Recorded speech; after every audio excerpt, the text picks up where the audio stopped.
Você sabe o que realmente significa o termo paisagem na geografia? Quantos e quais são os tipos de paisagens existentes no nosso planeta?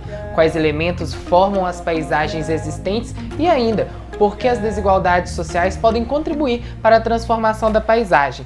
Tudo isso nós veremos na nossa aula de hoje. Então não deixe de se inscrever no nosso canal, ativar o sino de notificação e compartilhar com seus colegas de sala, para que juntos vocês possam estudar.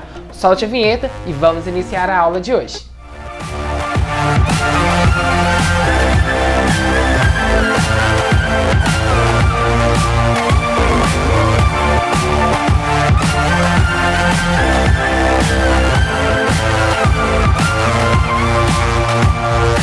Sempre que estudamos algo na geografia, o conceito de paisagem está presente. Então, é sempre bom também voltarmos atrás e recordarmos o que de fato significa paisagem na geografia. Portanto, paisagem é tudo aquilo que está ao alcance dos nossos olhos, é tudo aquilo que conseguimos enxergar e está no nosso campo de visão.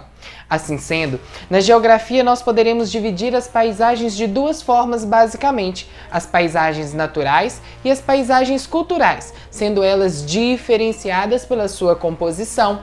Ou seja, pessoal, paisagem natural é toda aquela paisagem, é tudo aquilo que está ao nosso campo de visão que foi constituído pela própria natureza, que a própria natureza criou, remodelou e construiu.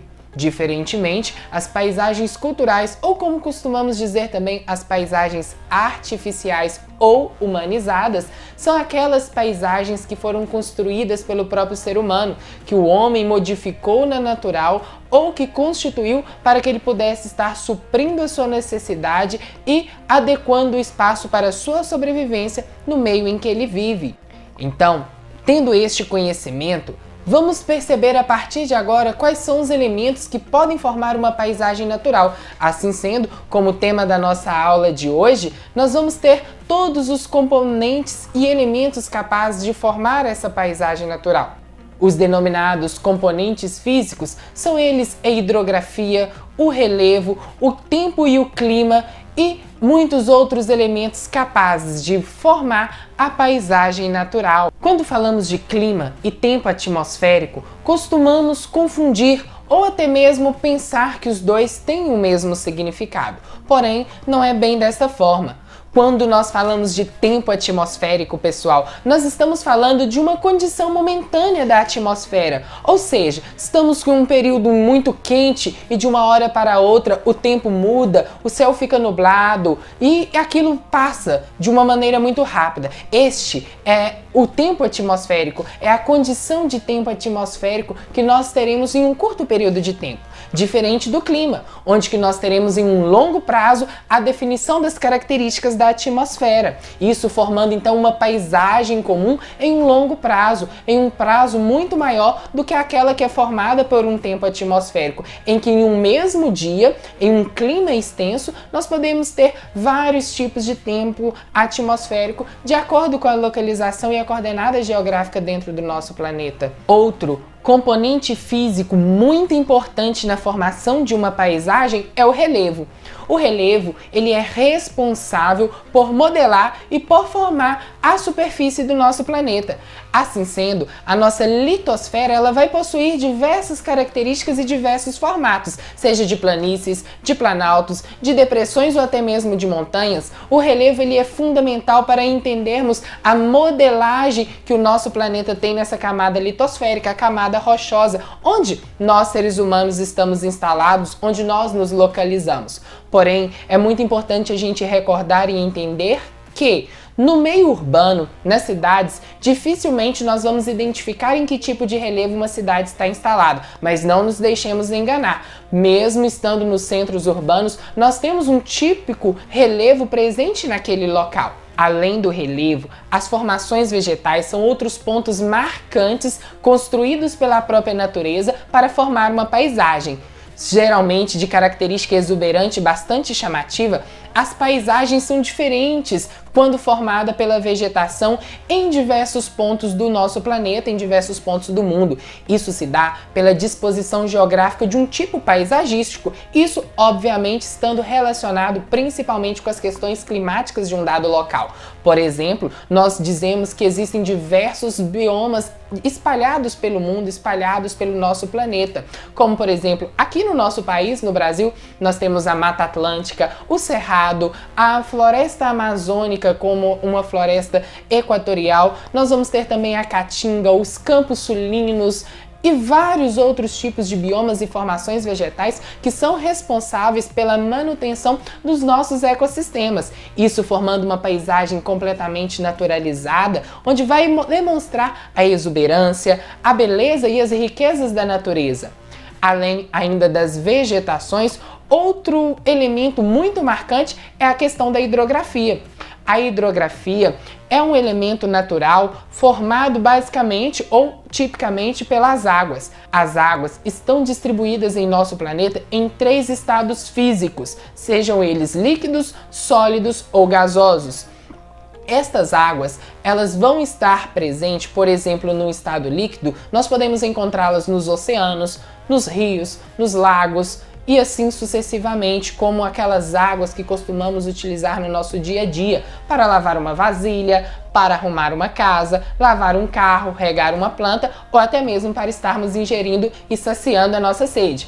Além da água líquida, nós podemos encontrar água sólida no nosso planeta, seja nas calotas polares, nas geleiras ou no pico de uma montanha ou, por exemplo, num iceberg no meio do oceano. Além disso, na nossa atmosfera nós encontramos a água no seu estado gasoso. Pronto! Tendo visto então os elementos que formam as paisagens naturais, nós podemos compreender o porquê do ser humano modificar tanto estes elementos, construindo as paisagens culturais ou humanizadas.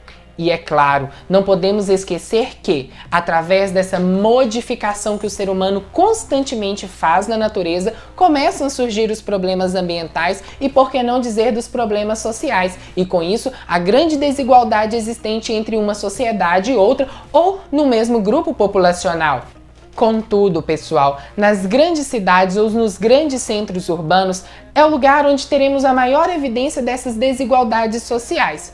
Por exemplo, recordando que paisagem é tudo aquilo que está no nosso campo de visão, nós podemos ver uma diferenciação nas paisagens ou nessas classes sociais ao observarmos um único local. A distinção ou ali digamos que a transição entre um centro urbano e uma zona mais periférica, nós podemos perceber a diferença das casas, a diferença do tratamento das ruas, da infraestrutura e com isso nós vamos percebendo o desenvolver dessa desigualdade social e da disparidade que existe dentro de uma única sociedade. Isso não acontece somente nas cidades. Nós podemos perceber todo este problema também no campo. E aí gosto muito de utilizar de um trocadilho que você com certeza já ouviu falar. Muitos com pouco e poucos com muito. Este trocadilho eu gosto muito de utilizá-lo para reforçar que muitas pessoas mal têm o seu local para sobreviver ou para construir a sua moradia. Porém, outras poucas pessoas são detentores de grandes terras produtivas e que impossibilitam então para que outras pessoas possam ter o seu pedaço de terra ou seu pequeno terreno para produzir e assim dar conta de sobreviver e sanar as suas necessidades. Nós então vamos ver a partir daí a necessidade de uma reforma agrária ou uma reestruturação da distribuição das terras para que tudo isso possa ser feito de uma forma mais igualitária e que todas as pessoas possam ter as condições de sobreviver e dar manutenção à sua vida com aqueles recursos que a natureza propõe e, é claro, também não podemos deixar de lado através das adaptações que são feitas pelo homem na natureza, construindo assim o espaço geográfico através da transformação da paisagem. Toda essa transformação nós não podemos deixar de entender, porque é muito importante para a nossa sobrevivência e até mesmo o entendimento do local onde a gente vive, onde a gente reside. Assim, então, nesta aula de hoje, nós percebemos e entendemos o significado e a diferença entre paisagem natural e paisagem cultural. Vimos e reconhecemos também cada um dos elementos que podem formar as paisagens naturais e também entendemos como se dá a construção ou a modelagem da paisagem natural para formar a paisagem cultural, a paisagem artificial e também denominada como paisagem humanizada. Se você gostou da nossa aula de hoje, não deixe de curtir, se inscrever no nosso canal e compartilhar com seus colegas. Não esqueça também, ative os sinos de notificações para que você possa ser notificado toda vez que surgir uma aula nova no nosso canal. As nossas redes sociais estão na descrição deste vídeo. Siga-nos no Instagram na página Geoeducação e assim você também terá a possibilidade de estar interagindo comigo, que sou a partir de agora também o seu professor de Geografia. Um forte abraço para você e até mais!